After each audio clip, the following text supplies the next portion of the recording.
welcome to the Power Up Talk Show, a talk show where we bring together community leaders and inspirational people that are making a difference in the world. I am Sandy Spady, your host. Before we start our show, we always like to have a little fun with Dion Bass with Somber Cocktails. Dion, hello, hello. Thanks for having me on the show, Sandy. I hope you're having a good morning. I like charcuteries, and I never taste enough cocktails that really go with them.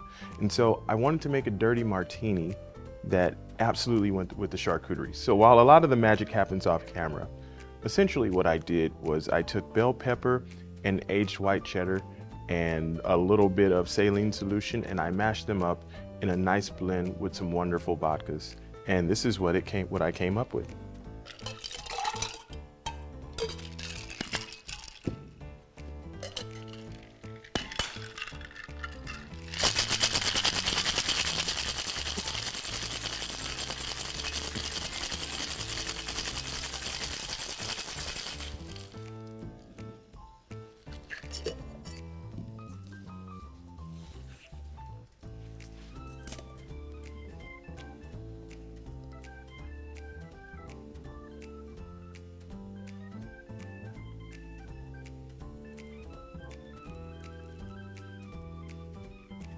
Delicious.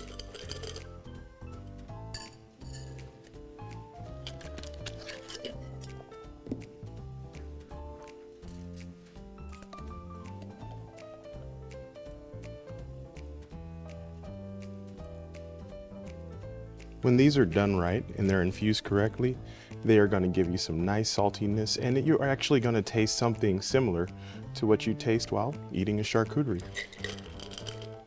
And I hope you ladies enjoy. Well, thank you, Dion. All right, welcome to this beautiful cocktail and my guest. Okay, let's give it a shot here. Okay. Ooh, so good. That is so good. I just want to eat it. Oh my goodness. Okay, I'm excited to introduce my beautiful guest. I don't know how we just match, and that's because we get each other. Felicia Janovich. She is a Live Hydration owner. She's a mother, a public speaker. She's also an entrepreneur, and she has 4 children under the age of 9. So welcome to the show, Felicia. Thank you. So excited. Oh my gosh. So I met Felicia when I worked for the Greater Omaha Chamber. Yeah. Signed them on as a member. And I remember getting my first IV. Yep. And your first location in your little tiny location. Yep. We have a picture out there, but we're not going to show it. And it was so amazing how you came up with that concept, right? Yeah. You and your friend, Casey, came up with this concept of Live Hydration. I really want to talk about a little bit about how you came up with that concept. Yeah. Both of you, friends, RNs, right? Yep. Casey is actually a nurse practitioner. Yeah. So tell us about that. Yeah. So ultimately, I was an ER nurse, and I just saw a huge gap in the healthcare. The patients that were coming in, sometimes were waiting 3 to 4 hours, sometimes 6 hours. And a lot of times they were getting a bag of fluid, and we were telling them to go to their doctor's office the next day. And, I was really, really focused on patient satisfactory. I want to do good. I have a people-pleasing part of me. And so when people are that upset waiting that long, and they're at their worst, right? It's not our position to judge somebody's pain. When someone says I'm at a 9 out of 10, they can't compare that to the car accident and the person that's nonverbal, right? Me as the nurse, I got to see both, right? So you have a choice in that moment. You can be upset with this migraine person who thinks a 9 is this compared to the car accident who is losing a limb. To me, that's a 10, right? That's my perspective. That person in their single room, you can't undervalue that 9. And they just need a place to go. Our health system is incredible. We can literally keep people alive. Our advancements are wonderful. But what it doesn't do is it doesn't give preventative care. Most people with a migraine know they're going to have one. People with the stomach flu know they're having it. But where do they go? They know what it is. They're not going to go to the ER when they start getting the lights or when they start feeling nauseous. They're going to wait until they're in the fetal position, dehydrated, and almost to the point of admission.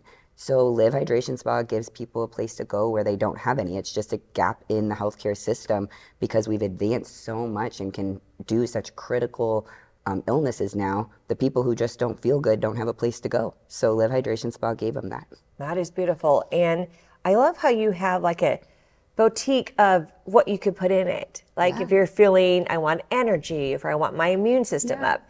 And the one thing I loved about it is having a daughter with type 1 diabetes is that a lot of times she really needed that IV, right? And like you said, to go to the ER room, you're not going to do it. And insurance is crazy. So like under $150, she can go when she's feeling down after a bad high or low with diabetes and get an IV. Like it's beautiful. I've done it. It's so great. How did you come up with a combination of all those? Honestly, it's a collective, right? We used other industry experts, people from Arizona have been doing this for 30 years. We were the first one in Nebraska to offer it on kind of the client is the boss, right? You know if you're tired.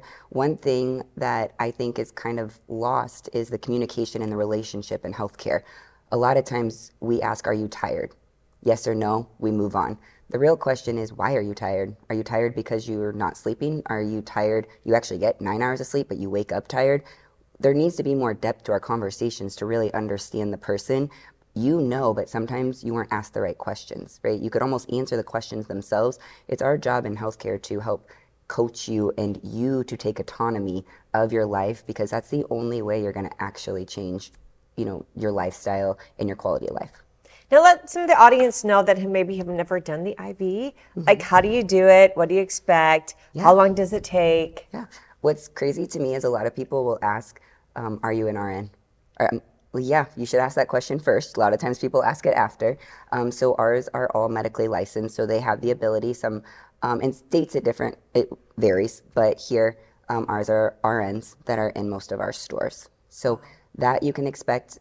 There's just a catheter. There's no needle that stays in your arm. Most people will say it hurts less than a shot or a blood draw.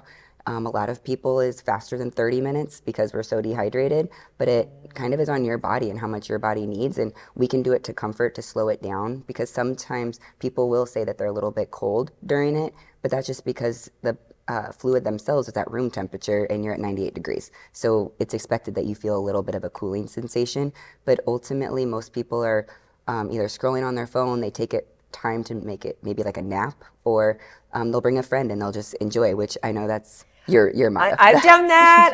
I've also taken a nap with the cozy blanket. I watch my favorite series on. You have TVs there. You can do music.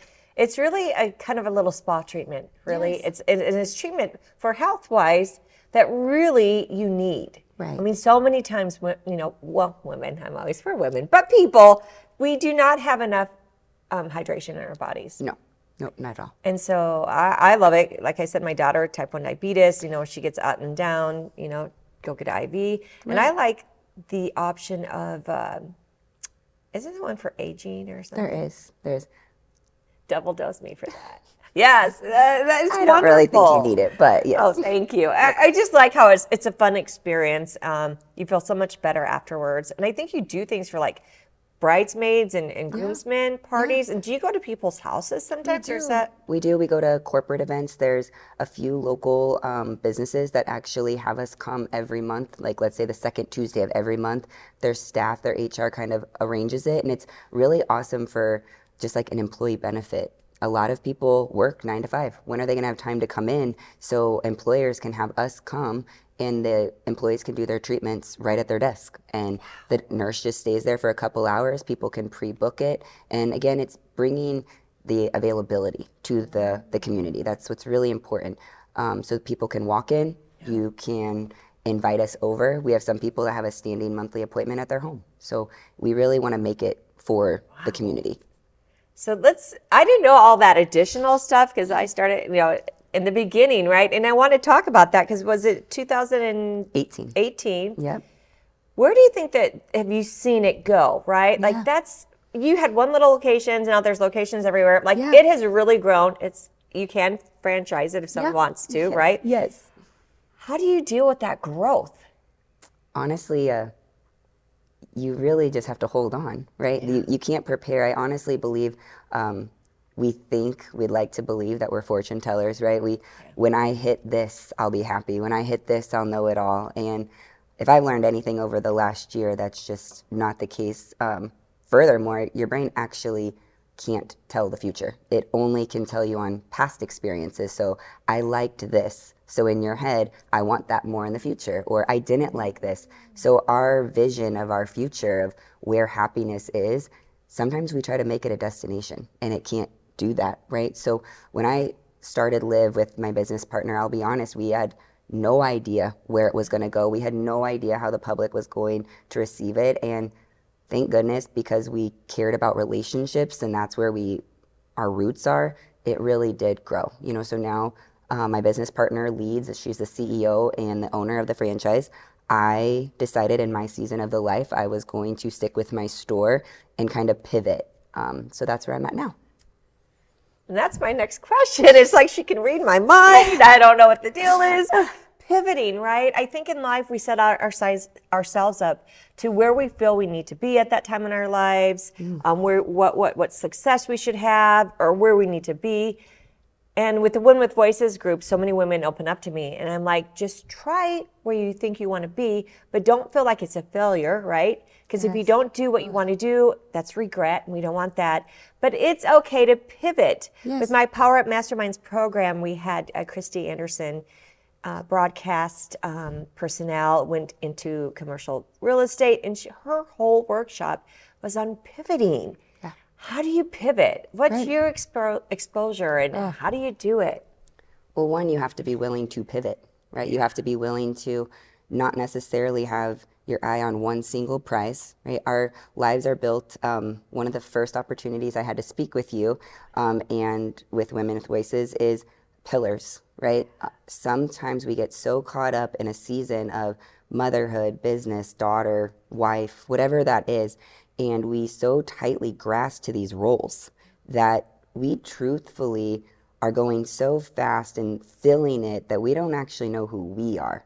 I feel like that's when you can't pivot, when you're stuck in these roles and these tasks that I have to do. One thing I had to do and humble myself with was to honestly let it go. Like, let go of what my vision of success was. I realized your definition of success and mine are different. Yeah. I mean, was wild to me, right? Once you get out of your mind, we're actually in our own reality, right? In our own perceptions. And so why is it that we want to stick in ours, right? This is how I mother. This is how I'm a daughter. This is how I'm a sister. And I was finding myself doing it because either somehow, some way, a social norm told me that's what a mom does. Yeah. A mom does, a wife does. And a lot of those things, I wasn't happy. They didn't bring me joy. They didn't bring me closeness. I started recognizing, man, how many things am I doing in a week that bring me joy versus something I have to do? Once you strip all that away, it's kind of a naked, vulnerable, scary feeling. Yeah. And you only pivot then. You only have no other option because you only pivot towards joy and happiness in those moments, not what you thought, what could be, that hasn't even happened yet, or living in regret. You make the best of what it is now. And that was interesting because you were our second month of our first Women with Voices speaker, yes. Topgolf. We were planning on having 3 speakers, but Rosa Kennedy, a great friend of mine, she couldn't speak that day, yeah. But was so wonderful because I love my hospitality friends. And Topgolf made it because she was dealing with leukemia. Yeah. And so we had a fundraiser. We wore Team Rosa t-shirts. And so she couldn't speak. They brought her in on a Zoom. Yep. And it was beautiful. And just that whole, you were vulnerable that evening. Mm-hmm. That's what's so great about Women with Voices is that women are safe to share their story. Yeah. And some of them have never shared their story. And it just frees you. And it just is wonderful that you can be that first year. Yeah. And now this year, she's coming back again. And this time with your experience of being an entrepreneur, franchise, owner, and now stepping back and pivoting. She's going to be a breakout speaker at the Women with Voices Summit. Right. Fearful Future, January 25th. Tell us a little bit about what are you going to talk about in this breakout session? I mean, it's okay to change your mind, right? And I think that's something that a lot of women, myself, struggle with even today. Like, I can choose something today. I could really like it. I could have a thought about something, an opinion, and with open communication and flexibility to pivot, Sandy, you could change my mind, because I'm allowing you to change my mind. Sometimes we just want to stick in this very rigid mindset. And that's not how we're supposed to be. That's not how you build relationships. You put yourself on an island, and that island is lonely when you do that. So really speaking what we don't say is so important, and allowing ourselves to change and allowing ourselves grace. Because for me, for an example, my current situation is completely different than it was 2 years ago or in 2018. 2018, I had one child. 2020, I had two. Like, so to think that I'm going to act the same, have the same experiences, shame on us for thinking that we aren't going to change our mind, because that means we're not growing, right? I'm supposed to change my mind. I'm supposed to change my thoughts and perspective. I'm supposed to use my experiences to be wiser.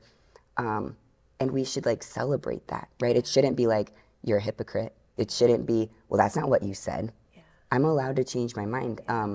Currently, I separated from my children's dad. I have love and respect for him, but I'm in a different financial situation today than I was a year ago. So my decisions and choices and perspective are different. So for anyone to hold me to something that I said 2 years ago, or my opinion, the question should be, hey, has that changed? You have gone through a lot this year, Felicia. What's changed? And if somebody looks at you and says, oh, I have it, that's sad, right? That means that they're not allowing themselves that grace and flexibility to pivot. They're sticking into something that, that idea might have brought them joy then. And I just think as women, we have so many different social influences of what it should be, that we're not always looking at what it is and being okay and being happy in that. And that's one thing I love about Women for Voices. I have not met anyone that isn't for me in that moment, in that season. There isn't judgment. There isn't shame. There isn't, well, I did this, so you should do it, right? All beautiful women inside and out, all very, very successful. But I mean, honestly, if you asked all of us to define success, we probably all have a different goal. Absolutely. None is less significant. And so really just building that tribe and changing our culture, really, I want to do it for my children. Going into college, high school.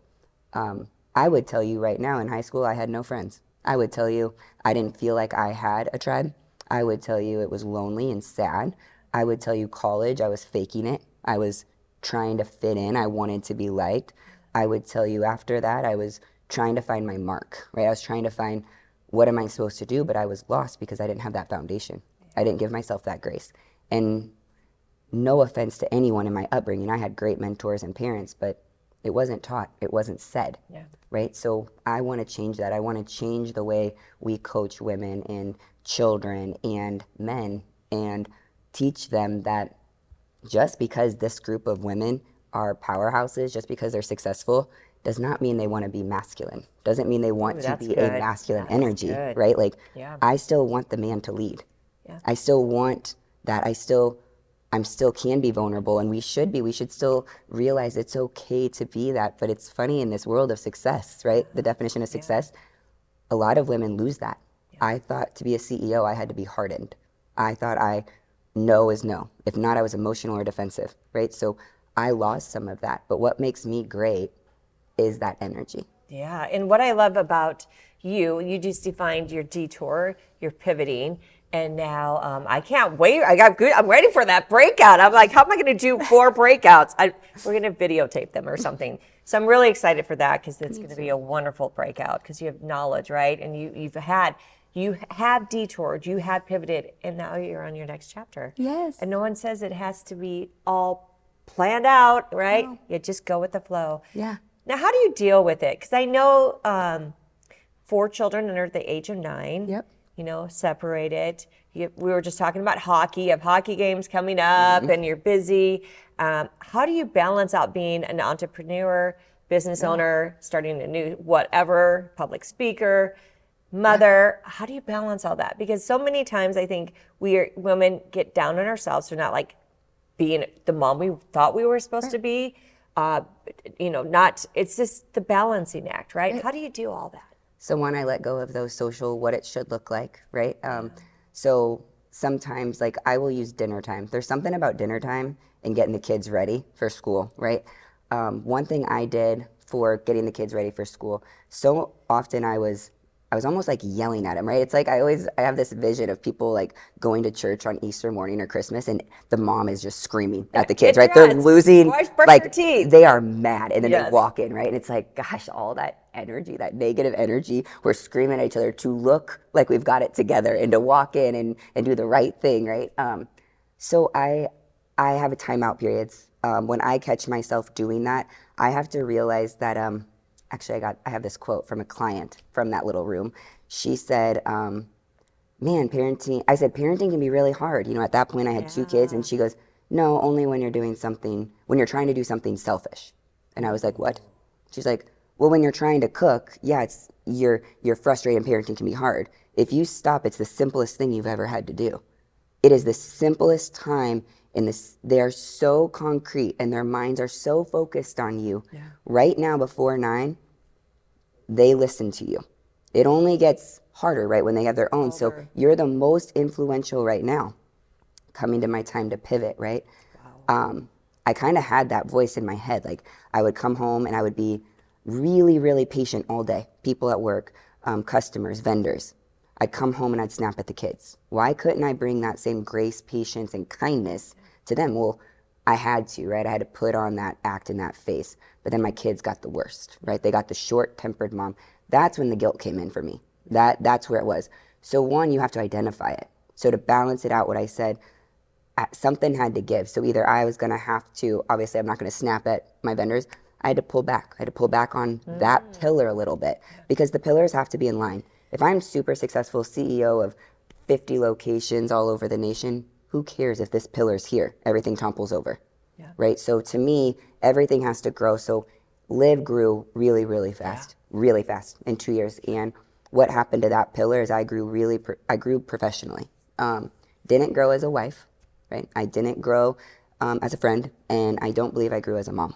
And so I needed to pull that back. I need my other pillars, because I believe I'll be even more successful in my next endeavor when all my pillars are aligned, right? Spiritually, that was off. My kids was off. And so now it's a timeout for them. So when I catch myself at that breaking moment, I'm like, all right, I guess we're going to school late. Who says that we have to be on time all the time, right? Like, I would rather my kids be 10 minutes late and leave with a peaceful, fun ride to school rather than me screaming at them. Hurry up, hurry up, hurry up, let's go, get your shoes on. And, okay, get out of the car. How terrible to leave for 8 hours, right? Not like, seeing you that's again. no, and then being separated, that's what really broke my heart, because then dad picked him up, right? So now I'm going 2 days without him. And I was like, no, this isn't how it's gonna be. Now, how does that social norm play out, right? I gotta tell the public school, I'm like, hey, my kids are late. I literally have to write in there, didn't work out this morning. Like, too slow. Like, I don't have a good excuse. And you know what? I used to feel like I had to make an excuse. Oh, doctor's appointment. Oh, there's, you know what, the excuse is the truth. Yes, and let you it can't, be. and it's so true. And I love that you're being so vulnerable right now. I think it shows you how your growth since I've met you, and just telling the truth, right?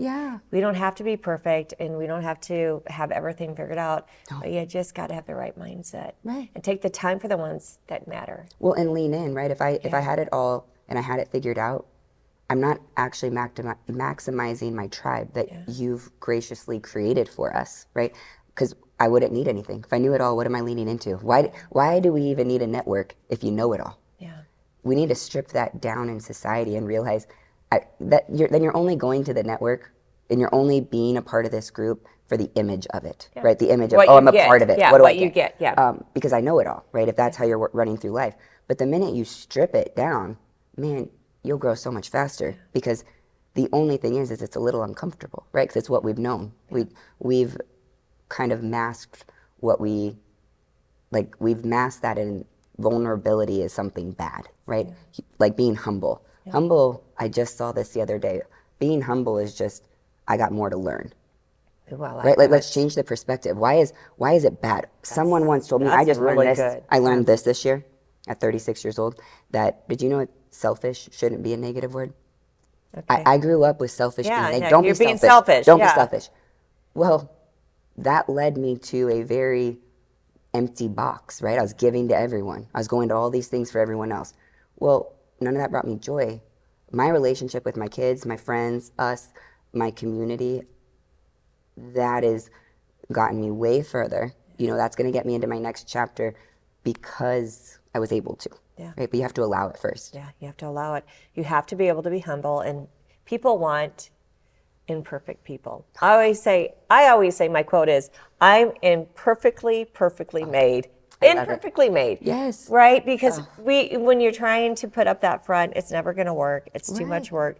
Just be who you are. And the wonderful thing about Women with Voices Summit is that these successful women, right, all of you are going to share a little bit about your personal journey. It's not all about making money, make the 6 quotes, 6-figure quotes or whatever, all that jive talk. I sold advertising. It's like jive talk, but it's good. But I'm like, it's the honesty, the humility, and just like, I was there, I've been there. This is how I dealt with it. And that's what Women with Voices is so great about. It's really about the journey, personal journey, not professional journey, but it all blends in together. Well, in timing, right? I know the event, some people are going to look at the event time and be like, man, it's close to this. It's not going to work here. I have this. Everyone has something, right? There's no perfect timing. People sometimes, going back to, where I started this, of happiness isn't a destination. Once I hit $100,000, I'm going to be happy. Yeah. Today, everything I have today was a dream 5 years ago. Yeah. But so many times we don't sit in that, like, wow, thank you to your spiritual leader. To me, it's Lord. Like, thank you, Lord, for giving me this. Thank you for giving me the strength to get through it. Thank you for getting me to this point, because right now I want more, but this is everything I only dreamed of having. And sometimes we forget that. Like, you are living in what you wanted, because you wouldn't have gotten here if you didn't want it, right? So we got to sometimes go back a little bit and realize, like, man, I have really come far. Like, I love hearing stories of, man, I remember when you were in an 800 square foot room or a 1,200 square foot. I have a picture. I'm like, well, to me, someone was, well, how did you know when to start? I'm telling you right now, in the middle of 2020, being pregnant, that's not a time that I'm like, let's start a franchise today. Like, there has not been one thing. It's like having a child. Like, I'm ready. No, you're not. Nobody's ever ready. You're not ready. It is the bravery to just do it, right? To do it and learn from it, because I think the one thing that successful people do is they just do it, and then they pivot and they make it better, because some people try to plan it to death and then you've missed the opportunity. I So love that. being brave enough and having the tribe that just supports you doing it, I will say most people, when Casey and I brought Liv up, they're like, that's not gonna work. That you're gonna open a hangover bar? I'm like, no, we're not. That's not, no hangovers. It's actually not on the menu, right? There's no hangovers on the menu. I'm like, if you're that hungover, you're gonna order pizza and not leave your bed, right? That's not what we're doing. I love that. Even my parents, truthfully, I've had so much love and support for me.